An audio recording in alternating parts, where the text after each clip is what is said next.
When World War I ended, the U.S. returned with no gain. They had lost men in battles that didn't affect them. After this, the U.S. wanted to return to normalcy. This focused on isolationism from outside countries as the U.S. tried to build its economy on its own. This resulted in massive economic growth in the U.S. economy in a period now regarded as the Roaring Twenties. The 1920s was characterized by major economic growth and prosperity, as well as by a new sense of materialism by the American public. Okay. The 1920s was known as the Roaring Twenties because everyone felt they were on top of the world. They just wanted to buy everything they could. They didn't think that this period could end. The materialism of the U.S. hit a new high in the 20s. People only wanted material things. Things like Ford's car for the masses showed extreme consumerism for the American public. I'm gonna die!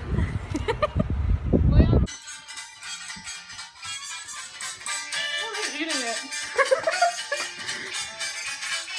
This new materialism led to some critics. Men like Upton Sinclair wrote books to call out the new materialist beliefs. The social delusions didn't end there. Traditionalists called for various reforms, the most controversial being prohibition.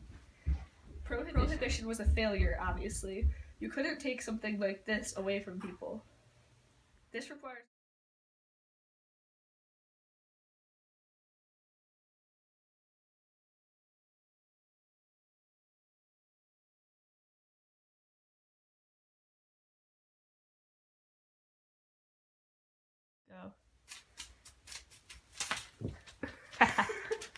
Led to the infamous speakeasies. They were the host of gangs and of the controversial yet iconic Flapper Girls. The 1920s was a period of massive economic growth, along with extensive social changes through a new sense of materialism and prosperity.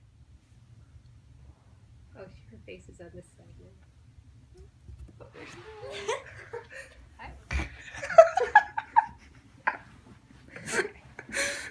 How much would that These events helped lead to the biggest economic disaster of the U.S., the Great Depression.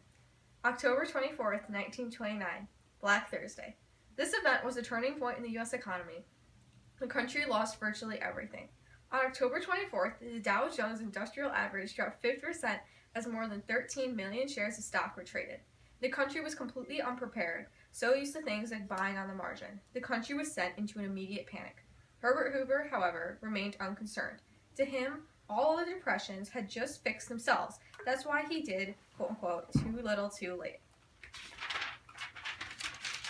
Hoover really did do too little, as unemployment and homelessness remained on the rise. At one point, it got so bad, people named the homeless encampments Hoovervilles. The U.S. needed a real person to take charge, and in 1933, they found it in FDR. His election is a turning point in politics. It changed the political parties' platforms into what we know today. Roosevelt was a genius in that he was able to keep the economy from collapsing and keep the American spirit alive. His iconic fireside chats helped keep the nation together. These helped the U.S. stay together while spreading thoughts of joy and hope. These really were the things that helped the Great Depression the most. They were the motivators for the American public. Progressivism hadn't vanished, however, in this era. This era saw the rise of labor unions as well as the start of women's suffrage. Eleanor Roosevelt was this empowering figure. She represented what women's rights was supposed to be. They never stopped fighting, and they soon accomplished women's suffrage in the 19th Amendment. Mr. Roosevelt, here is some money. Thanks, Boo. Aww. So you're hired. FDR decided to make some changes to the government to get the U.S. Mr. Z, out of the Depression.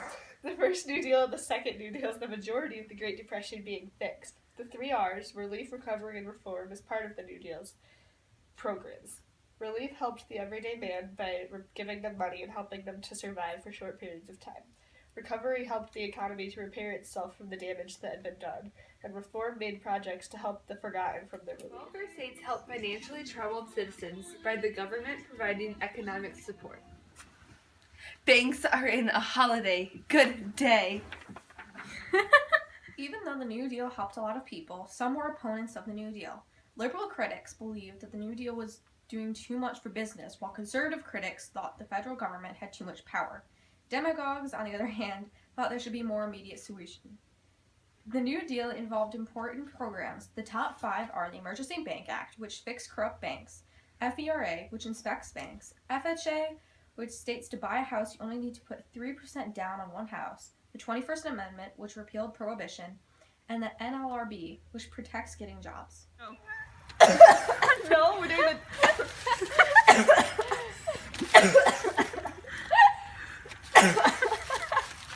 That's enough. Caused crops to die, and it became harder to feed the country. The cloud of dust is caused by the loose topsoil by the overproduction of food. It was just about the most terrifying thing I've ever encountered in my whole life. Because I was just like sitting there one day. It was just a sunny day. It all seemed normal. My daughter, who was out playing in the fields, and all of a sudden I hear her screaming, and there's this cloud of dust coming coming from out of nowhere.